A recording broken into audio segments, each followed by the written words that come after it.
Hey, Rebel Bankers, this is your host, Chris Noggle, and welcome back to the Real Estate Money School. I have an unbelievable guest with an unbelievable story on today. I've got Brandon Steiner with us, and Brandon, he's done a lot of companies. We're going to get into this, but the main ones we're going to talk about is his newest venture, CollectibleXchange and Athlete Direct. But one of the other things too, if you don't know who Brandon is, you need to check out some of his books. And these books, you absolutely have to read them. So the books that we're going to talk about, the one that I like is You Gotta Have Balls. And it's about how a kid from Brooklyn, Brandon here, started from scratch, bought the Yankee Stadium and created a sports empire. Then he's got another book, Living on Purpose and the Business Playbook. But we're going to get into Brandon's story and everything he's doing. But I want to talk about all of you. I want to talk about your journey to becoming a Rebel Banker. On the journey, you're going to gather knowledge. You're going to have all sorts of different experiences. But the one thing that I think has been a big lie in most of our lives is that knowledge is power. Knowledge is not power. What is power is the application of the knowledge you get. You're going to get some golden nuggets today on this episode. What's important is that you find one, maybe two of those golden nuggets and you apply that knowledge. But a lot of people have a little problem with applying knowledge. So I want to test you. I want to see if you can actually apply knowledge if I give you something for free.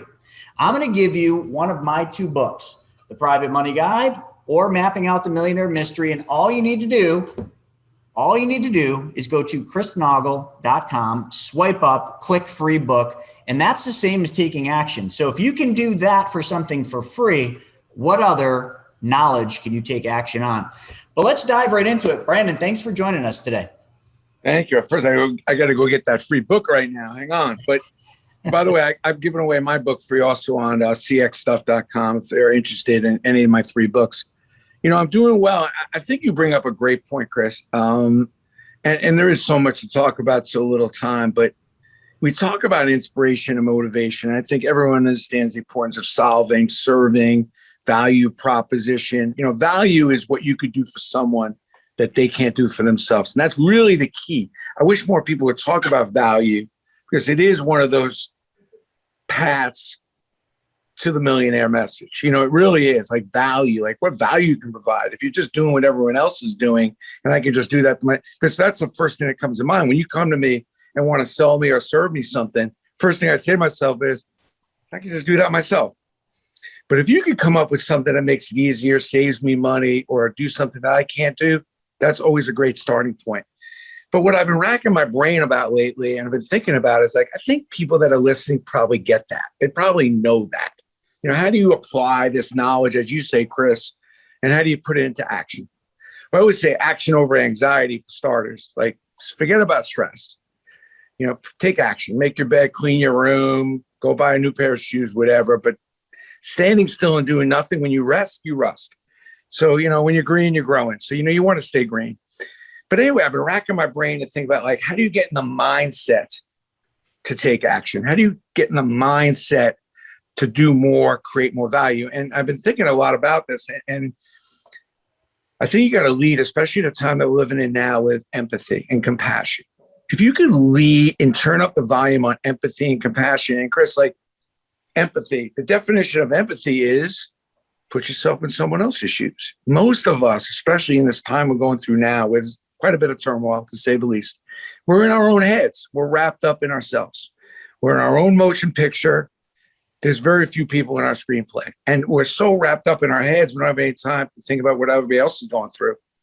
And where you turn up the volume on empathy, and empathy is putting yourself in a common person's shoes, which means turning up common sense. When you put yourself in a common person's shoes, you're also at the same time realizing what the common man, the common person is thinking about. And by hence, you get into more common sense. When you get outside your head in order to do that, you then can see what other people are experiencing, what they're going through, and where the value needed, and where it's needed, and what's going on. When you can actually find the white space and find the value that's needed, not what you need, not what you think, not what you want to sell, but really the value that's needed, you can then apply and look for that white space. Now, it may be a little difficult at the beginning, but when you turn up empathy and you actually start feeling what other people are feeling, think what other people are thinking, which is a big give. Like, stop thinking about yourself. Stop worrying about what you're worrying about and worry about what other people are worrying about. At a time when there is a lot of thinking and worrying going on, that's a big ask. But when you do it, you will find incredible opportunities because you'll be communicating, connecting with people on a way that's most important to them, which is thinking about the way they think about it, knowing about what you know is true. Knowledge is power, but it's also more powerful when you're in someone else's head.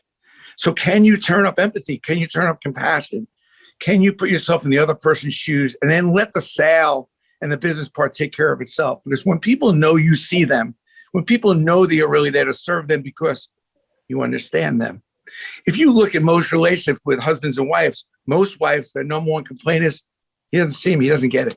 He thinks this laundry or he thinks this taking care of these kids all happens by itself, would be a complaint that my wife would say. It sounds like so the best thing you could do is like, what's it like to be my wife, waking up in the morning, having to take care of all the stuff she does and then still go to work?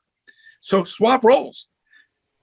Turn up your empathy. Even though you're making the money, your wife's doing X, you're doing Y. Like, wait a minute. Forget about what you think. Put yourself in her shoes for a day and show her that you understand what it's like to be her. And vice versa. Let her comfort herself in your shoes. When you can turn up empathy and compassion and really put yourself in other people's shoes, which is kind of a little bit what we did in the virus, understanding how important it was for the grocery worker to stock the shelves. But you think about the level of entrepreneurism that's going on right now in this country is because we simply had time to start actually having compassion and empathy for others and start thinking about how certain things work and thinking about how we can do it better. This is not, if you want to turn up your entrepreneurship, turn up your common sense. You want to turn up your common sense, turn up your empathy. So I think that that's a big part of it. My second phase of this is you got to get a little hostile. Nothing happens when you're cool and chilled. So the problem is that most people are counting the days till they either make X amount of money or retire, and nothing great's going to happen once you get into that countdown. But when you think about the greatest things that have happened for you, the biggest growth spurts, that when you've been hostile, when your back's against the wall, when you really are riveted and almost angry, mad that you're not willing to accept where you're at. So to me, one of the keys to success, and one of my keys for me, and I've been thriving on this theory since I'm 10, is my high level for non-acceptance. And it's not a career choice. It's not a feeling I have on a day-to-day. I have a perpetual high level for non-acceptance. Now, as I get a little older, I don't necessarily act on all of my non-acceptance because I don't want to be a lunatic. And doesn't mean that I'm not grateful. It doesn't mean that I'm not at all happy. No, it means that it doesn't really matter where I'm at. What matters is what I'm willing to accept. And the question is, when you get to the high level of non-acceptance, Chris, then you can only first get a commitment to decide what you're going to do about it. Because when you do that, that's the word called commitment. So when you have a commitment to do something about something, especially when you have a high level of empathy and compassion, it's amazing how you can get things to change. And only then. But you got to put your back against the wall. Like when you're going to college, you're trying to get everything you could to get into that one school. You were thinking of relatives, friends. All of a sudden, your parents became cool because they knew a friend that could help you or write a reference letter. But then all of a sudden, you get out of college, you want to know about from your parents. You don't want to ask them for any advice. Like, no.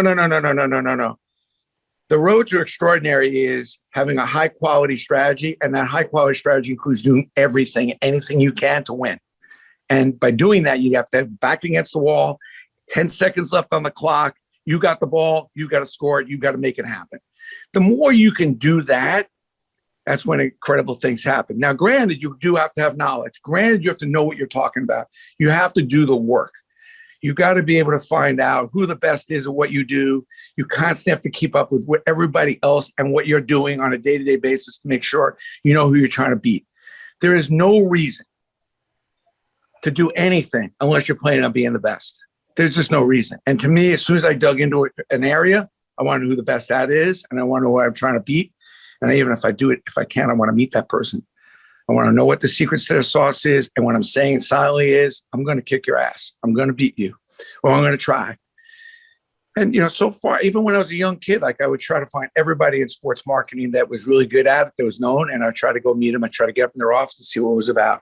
Now, I knew I had a big hill to climb to beat them, but that's where my head was at. That's what my thinking was. Like I was just constantly trying to think about what it would take to be the best and not accepting just being pretty good. I think sometimes people's success is a real hindrance, and success sometimes gets in the way of more success. When people say, I'm good, I'm really nervous and I really get scared, because what does that mean? I mean, real happiness, when you talk about, being happy, is about being challenged. It's about having something, really a purpose to look forward to. And remember, the only reason we're here, get better and to help others. So that's the two main reasons we're on this planet, at least the way I see it. So I think it's really important when you get into compassion and empathy. A big part of it is helping others. It's about seeing things through other people's eyes. And when you can approach your work in a way that you're trying to help others and obviously serve and be a solution-based business person, that is helping others. And that's why we're here, and to get better. The last thing I'll say, Chris, is that there is no other species on the planet that can do it. I mean, we've seen it, a goldfish, a dog, a cat, a bear, a bird. Elephant's going to eat for 17 hours, poop, and maybe have sex once in a while. And that's been around thousands of years. And by the way, an elephant dies, just to give you the example, most people think an elephant dies of old age because they do live really long, but they die of starvation and malnutrition. Why? Because they only get 2 sets of teeth. And this, because they're eating so many hours and so much, their teeth wear down and they get to a point where they can't eat anymore. So they couldn't even adjust that simple process. And most of them die from malnutrition much earlier than they needed to. So you're never going to wake up in the morning, your dog's going to be in the corner, have read a book, walked itself, fed itself, was just chilling. There's no shot. The only species on this planet, which we're blessed to be of, is the human species. And we have the ability to get better. And look at what we've done. I mean, look at the things that we've been able to overcome and conquer. So if you're not getting up in the morning and thinking about getting better for your team, for your company, for your family, for God's sakes, do it for the simple reason of what a blessing and opportunity you're here. You had better be working on getting better, making your community better, every aspect better. And then the second most important thing, which is why I think if we all had a conversation with God, which I talk about in my third book, we're here to help each other. We may not have all the answers, but you don't have to have all the answers. What you have is the ability to go to people and ask them for help, guidance, whether it be spiritual or just a simple business issue. And, getting inside your head and sitting on a bubble, again, anxiety, take action. Don't be afraid. I think asking for help and talking about some of the most intimate or serious problems is what I think we would really use as a great, great solution to some of this country's bigger mental health problems. So yeah, if you're stressing, good, because that's the only way you get better, stress. But if it's coming at a cost of your mental health, then it's okay to get help. It's okay to run some of your problems by people, because most of your problems are not uncommon. That's the most amazing thing. Whatever you're feeling is probably felt by many, many people. So the more you talk about it and communicate, the better. So when you wake up in the morning, just think about like two things, like, why am I here? I'm going to get better. And who can I help today? Because helping people is not a burden. It's an opportunity that will lead you to share joy. So as much as you want to wake up and make a lot of money, which is cool, I'm up for that. But understand that when you go and help somebody unconditionally, it is the sheer joy. And until you do it, and it took me a while to get there, because I did always a lot of charity stuff. It was always pumping my company up. Look how good a guy I am. I gave to money that. But when you start doing things for no reason other than to just want to do good things, the feeling is just, it's unmeasurable. And also doing a lot of good will lead you to doing even more well. And if there's anything I've said in this conversation so far that you're listening to that you don't believe or believe that don't do well and then one day hope you're going to do some good with the excess money you have. Start your day off with doing good. And the more good you do is in a phenomenal feeling, but it'll lead you to doing more well. So as you're getting into a higher level of empathy and compassion, also lead it with doing more good. And that good with compassion and empathy will lead you to doing better and will lead you to all the things that you ultimately want to do. Yeah, Brandon. I'm sorry I went on a little rant there. No, sorry about that. It's okay. You hit on so many important things. And, I think the human species is amazing. It's always evolving, always getting better, but it also is its biggest hindrance. The fact that we do have the ability to be better, do more, give more, and all that, I think, and I've studied human patterns, I've studied all this stuff to nauseating detail. And really kind of what I've come down to is the same thing that's been spoken many times. It really, if we draw a line in the sand and we really take all the people out there and we decide which side of that line they're going to fall on, it falls in one of two categories. There are those of us that create, okay? You talked a lot about them. Those are the creators are the ones that are out there trying to solve people's problems, do good, be more, always striving to be something that they're not today, to be the best version of themselves. Those are the creators. And on the other side of the line, you have those that conform. They conform to what other people tell them, to what other people, tell them their life should be like. They conform to what society wants them to be, and that hinders their growth. That hinders their ability to give, that hinders their ability to do a lot of things, because when you conform, you're conforming to someone else's ideologies. When you create, you are creating whatever you want to create, whatever you can create. And in creation, there is also giving, because it's just part of it. You have to give to actually get when you're a creator. So that's what I've come up with. And I love the idea of solving people's problems. I've been self-employed since 16. And since 16, I've been through so many ups and downs and failures in my career. And I can attribute all my failures to one simple thing. I started focusing on me. I stopped focusing on what I was here to do. I stopped focusing on solving other people's problems. And I was trying to always solve my problem. And every time I did that, I failed at what I was doing. Every time it became about me and not about someone else and me solving somebody else's problem, it always resulted in the same thing. And you said every one of those things you hit on. So I love that. I think it's just so important. It's so, I've been talking about serving and being a solution-based business person forever and a day. And I get that. And I think people, if you pass first base of business, that you got to serve people, you got to differentiate. But my biggest question is how do you get in the mindset? I got in the mindset, you work since 16, I've been working since I'm 10.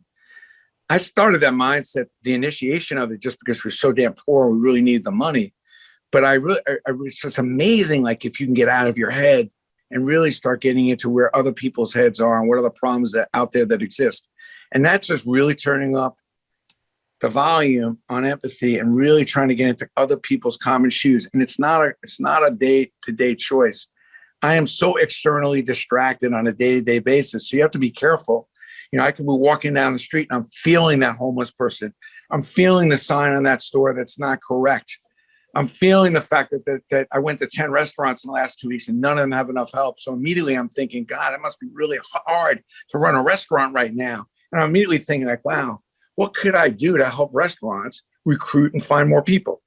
Now, I'm not going to get in that business, but just to understand how my mindset works. But at first I have to get into the restaurant manager and owner's mindset.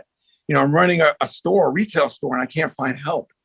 So if you can allow yourself to get externally distracted instead of just completely consumed with your own thoughts about where you're going, what you're doing, you'd be surprised where that could take you as far as ideas and seeing, the need and the opportunity out there. It's not easy, especially in this day and age where there's so much change going on and your skill set has to be on a swivel. And you really got to be more than whatever it is you are now if you want to be successful. You can't be sitting with your skill set and be satisfied. And so that alone, you talked at the beginning about knowledge is power. And whatever knowledge you think you have and have earned and deserved is good, but it's probably not enough to go into these next 5 or 10 years. So right away, you've now got to be in a teachable mode. You've got to almost be ready to go back to school. Now, whether you want to go get a reverse mentoring program with some young kids to really keep up on the apps and keep on some of the ways that certain things are being done. And then for younger people, there's still a lot of older people alive. 70% of the wealth in this country is with people 50 and over. So if you're a young person, you really are savvy with tech and everything else, you still need to connect on an older person for mentoring to understand the older person's mindset, which is what makes it so darn hard these days to market. Marketing when I was younger was an easy kind of, pretty 2-3 lane highway. Now it's like going on the ocean with a sailboat, man. You don't know which way the wind's blowing, and you could be hit a home run with the stupidest thing, and then you go get a full page in the New York Times and zero. So you had better be on a swivel, and you had better be into that mindset of hostility, of getting all the help and any of the help from anybody you can get help from on a day-to-day basis. Yeah, that's well said. Very well said. I love the analogy of the sailboat out in the ocean. I mean, there's so many variables that are out of your control, and that's really life right now. And there's going to be a heck of a lot more variables coming pretty soon, because the way I see it, being from the industry I came from and the patterns that I see, there's a really big storm coming. And if I'm in a sailboat out in the middle of the ocean, I need to know about that storm coming, because I gotta get in the right course to either ride that storm out and ride, how I don't sail, but ride with the waves. You don't want to be sideways on them, or completely avoid the storm. But if you can't avoid the storm, you probably want to get the skill set and the knowledge of how you're going to actually manage the storm. And I think that's a lot of what people are missing right now. We're so caught up in the now and like things are getting better and we're just coming out of COVID and everything else that we're forgetting that there might be something even bigger coming. Maybe not COVID, it's not COVID, but something that's going to devastate the economy, the markets, and everything else. And if we're not ready for that, what that storm, we're going to miss all the opportunities that that storm builds or brings. I live in Buffalo, New York. One of the things that all Buffalonians understand and are prepared for every year, for the most part, is snowstorms. We get blizzards. We get No big deal. snow. It's no big deal. It doesn't matter how much it snows. It could snow 6 feet. We're like, no big deal, because we're used to it. We're prepared for it. But the problem is, I think a lot of people right now are so caught up in the moment, getting back out there, spending the money that they've been saving or they've been given for free, that they're not planning for what might be coming. And I think the one thing, that's important is what's coming is either going to be the biggest obstacle in a lot of people's lives or the biggest opportunity of our lifetime. And I think that's the biggest message I'm trying to push out there all the time is the opportunity is almost always when we don't expect it. And when things fall apart, I don't care if it's 2008, 1929 to 34, I don't care if it's a dot-com crash. All these are just economic, cycles. There were people that became multimillionaires and billionaires and helped an awful lot of people through those times by being the light in the darkness. And then there was an awful lot of people, like I said, the conformers, that buried their head in the sand and just said, I can't wait till this is over. Burying your head in the sand doesn't help you or anybody else. Being the light in the darkness is hard. It sucks. There's nothing fun about it. But being that light in the darkness creates opportunities that only a very small fraction of the people out there will ever be able to take part in. That's coming. You've been there. Your story, like that book, you got to have balls. Like, I'd love to just hit a little bit about Sure. how this all happened. Because a lot of people that are listening to this, they love what they're hearing, but they don't know how you did what you did. You went from literally living very low end, I don't even want to call it middle class. Poor. Okay. So living, poor to buying the Yankee Stadium.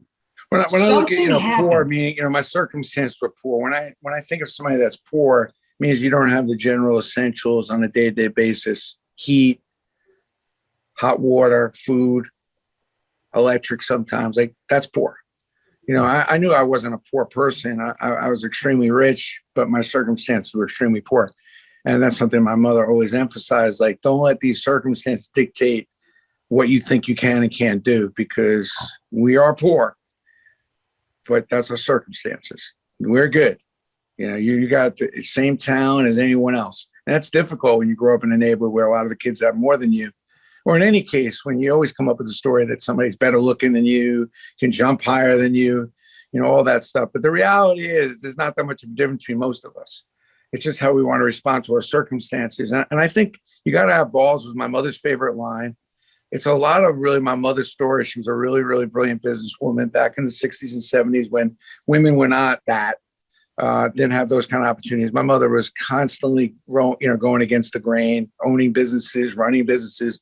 Certainly didn't take any shit from any men either, by the way. I mean, there were no rules, there were no boundaries with her. And she was an extremely great teacher. And that's what really you got to have balls, is a book about all the stuff that my mother taught me. And I made a lot of money. I was a kid that actually listened to his mother.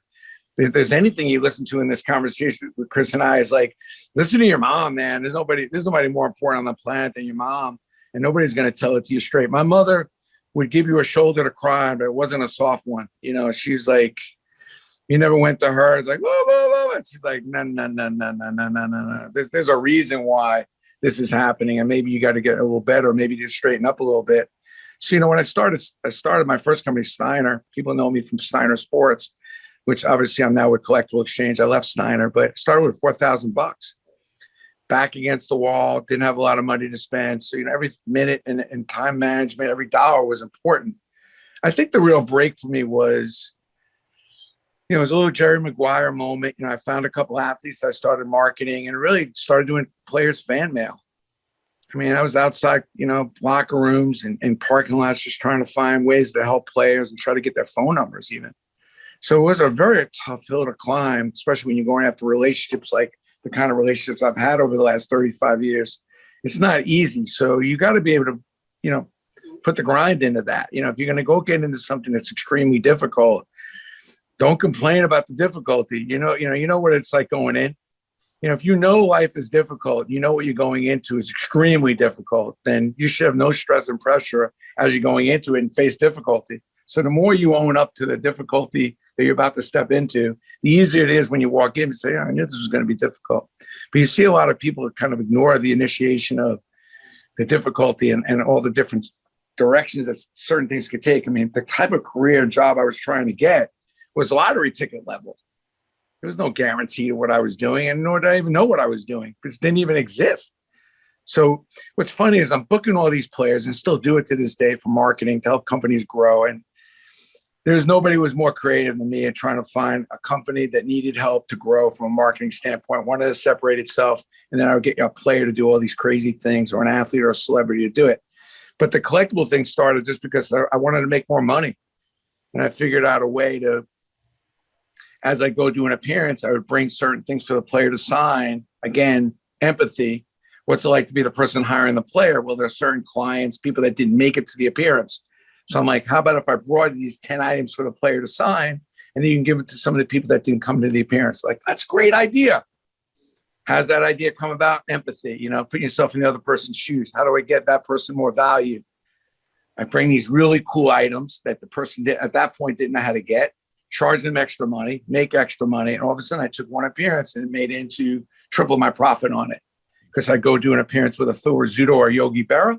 I bring 12 or 24 balls and these really cool photos. The client would pay me a whole bunch more money for that. I pay the athletes a little bit more money and I make more money.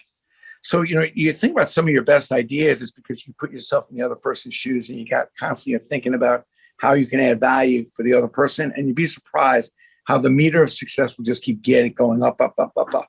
If you think about what you're doing and who you're doing it for, and think about what that person could really use more help with, that's how you can get the meter going.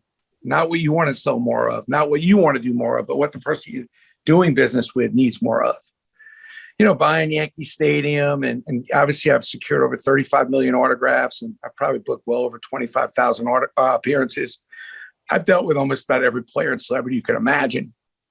Sold over $50 million of dirt. You can watch the TED Talk on Brandon Steiner, Syracuse, how I sold $50 million of dirt, literally dirt.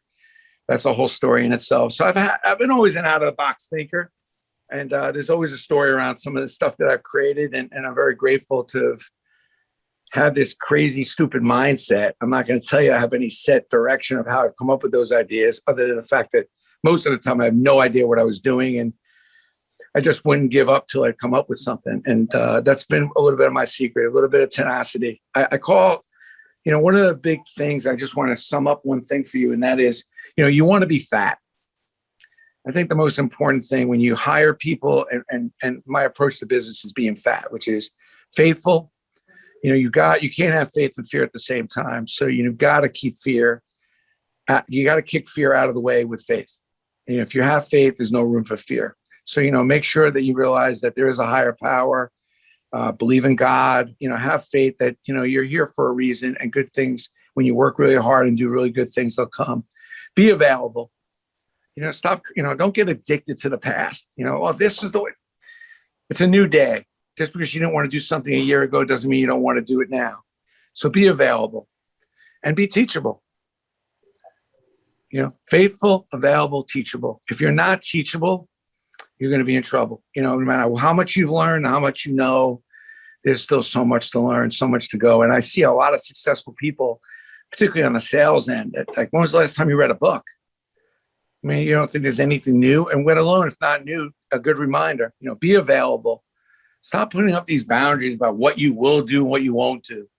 Just remember when you were 20, when you started your run, make sure you maintain as much of that mindset as you can, which is if you have to work 2 jobs, work till 1 a.m. It's amazing the boundaries and the fences people put up, and yet they think that they're available. If you're going to be available and you really want to be extraordinary, then just think about a few of the moments where you're not available, and everything else realize like you're going to be all in on. And don't forget to believe, in a higher power, believe in God, have faith that you're here to do good things. When you put out a good effort and put out good products and services, good things will come. Yeah. One of my favorite things I've ever watched is, it's a YouTube video by Earl Nightingale, The Strangest Secret in the World. And in that story, it's short, it's like 20 some minutes. I'm sure you've seen that. He talks about going around and asking 120-year-olds whether they're going to be successful at the age of 65. And he goes on and tells the story of how, of course, they're all going to be successful. There's no way I'm not going to make it. This is at 20. At 20, we felt like we could accomplish anything. But then from the age of 20 to the age of 65, or what we would call retirement age, something happens. Because out of those 120-year-olds that were all eager and optimistic and ready to take on the world and conquer it, only 5 of those 100 actually did that. Only 5 of the 100 became successful, were financially ready for so-called retirement. The other 95% were not. So what you just said brought that into my mind, because there's something that happens in life. From the age of 20, when we're invincible, working 2, 4, 5 jobs, whatever it takes to get where we want to be, nothing can stop us, to 65, when life has kicked us down enough times where we're finally have just, whether we give up or whatever happens out there. And that's why I mentioned that thing earlier about the creation versus conforming. That's the difference. Don't be addicted to the past. Absolutely. It's so critical. The past and disappointment is a kryptonite. Don't be addicted to the past, and don't let the past dictate your future. And I think by the way, dreaming is not discriminatory against older people.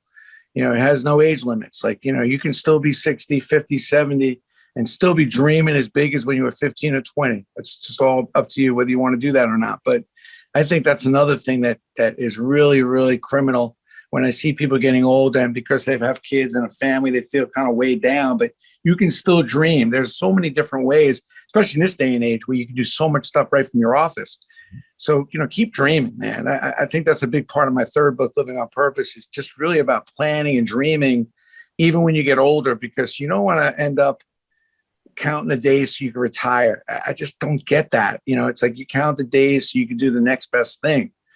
And there's always the next best thing. And it doesn't have to be just sitting on a chair, watching the tree, golfing, or just watching the ships go by. You can always be helpful and always do something, whatever that may be. So don't be addicted to the past, and do not discount how important dreaming is, no matter what your age is. Yeah. And I want to sum that up too with, something called the arrival syndrome. I think a lot of people suffer from the arrival syndrome. They set a goal in their life, and then when they hit it, they've arrived. Yep. They no longer try to learn. They no longer try to push higher. Like, we should never set goals that aren't meant to be broken. Our goals should just be literally just roadblocks. And as soon as we get through it, we go on to the next one and the next one. And like you said, I love it. Age has no bearing on that. I don't care if you're 80 years old, you should still be knocking through those barriers and going farther, faster, and higher, whatever. Maybe the capacity of what you can and can't do changes, but your mind doesn't. And that's where the dreaming comes in, because those that fail to dream or stop dreaming, they've reached the arrival syndrome. They've gotten to that point where they That's a good point. I love that. And the only way to go when you've gotten to that point, the arrival syndrome, is back down. That's it. There's never anywhere else you can go. So you might as well just keep climbing and assume that there is no top to what you're capable of. So I'm just listening to you and I'm taking this all in, because I am a perpetual student. Some people say I'm the teacher, but I'm the student to everybody teaching me. And that will never change as long as I live, because there's never not going to come a day in my life where I'm not ready to learn more, do more, and be more. And along that journey, the thing I wish, if I could go back in time to an earlier self, I would have taught myself to give more, just like you opened up talking about, because that would have got me where I'm at, and it will get me where I'm going. It would have got me there much quicker if I just focused on that. Never too late. That's right. That's right. So give more, do more, and be more for others, and solve a whole lot more problems. So If you forget yourself, you'll fill yourself, that's it. In order to fill yourself, you got to forget yourself. So what's next for you? Like you're never ever going to arrive. So I'm in the grind, the challenge. I started CollectibleXchange. We have 100,000 items. We're going after the eBay business where people can buy and sell their collectibles. Athlete Direct is a sister site where only athletes can go on there and sell, and celebrities can sell their stuff direct to consumers. Something I've been dying to do for a bunch of years. Doing a little coaching and speaking on the side when I have the time. And those are, two big platforms, man. I've become a techie. So, just trying to figure out those platforms and trying to help people that have saved their stuff for years. Just tons of stuff. And they don't know what to do with it. There's so many people out there with so many collectibles and things. And I'm trying to create a highway for them to be able to sell it, buy more, and it's safe and a really vibrant platform so that, people that do want to buy some stuff that's not typical have a really good place to do it, not just an auction platform. And, it's been fun, man. I mean, I feel like I'm 19 again, which is why I talk so much about this, because, it's one thing to talk about it, but I'm in the middle of doing it. I mean, I'm up 6 a.m. I'm grinding out. My wife's looking at me like, something wrong with you? I'm like, and it's not for the money, not about the money. I never saw the money coming, even on the last couple companies that I ran. It's just, you find a space, you find a real need and an idea, and you just get excited and committed about making it happen. And, you're solving a problem. So I'm hoping that my 2 companies resolve. There's a lot of athletes, man, that are sitting with a ton of stuff that have nowhere to sell it. So I'm hoping I'm resolving a problem for them. And there's a lot of fans out there that have been collecting stuff for years, and now I'm giving them a highway. So it's cool. That's fantastic. And I kind of want to talk a little bit. I mean, it's not in stone yet, but August 28th and 29th, we've got called The Experience. And the reason I created The Experience is there's so many events you can go to where you're going to learn and you're going to be around high level people, and it's just all about learning. But I've only been to a handful, if even that, of events that were driven around the experience, the moments, the things that I will never, ever forget. And a person both of us know, Randy, was one of the ones that taught me this. He taught me, there's certain events you go to learn, and there's other events you go to remember the rest of your life. And I wanted to create that memory, that experience for people that goes beyond, learning the next golden nugget or the next thing you can do in business, but to experience something that you could only experience in that one time, that one environment. That's what we're creating with The Experience. And, I'll be just honored if you join us for that, and kind of help be part of that monumental event that we're creating called The Experience. This is the first one, and we're going to probably do 3 of them per year. So that's going to be the 28th and 29th. We'll put the link in the show notes for this. So if anyone is interested in coming, and Brandon, again, the invite's out. We'll get. I have to bring my A game, man. I'm going to have to bring my A game. I love the opportunity for, changing the way people think. And Randy Garn is a guru. I'm a big fan of his. I can't say anything less or more than, he is just the salt of the earth and so knowledgeable and such a great connector. Love him like a brother. And I'll be there. So I'm looking forward to that. And, I love these conversations, and I'm hoping that some of it was helpful to some of the people listening. Don't take a breath, hit the pause button, man. Don't slow down. Don't stop. The pause button is a button on your remote. It exists for you to just take a breath and start really thinking a little bigger, dreaming a little bigger. You'd be surprised where it could take you. And don't settle. Increase your unacceptance for where you're at. Increase it. Turn up the volume. I love it. Don't ever hit the arrival syndrome right there. So If people wanted to learn more about you, about your businesses, and about your books, how do they find you? I'm relatively easy. Obviously, you mentioned a bunch of times CollectibleXchange or cxstuff.com, but, you can go I'm a big LinkedIn guy. I'm over the limit, but if you follow me and message me, I really do follow up and talk.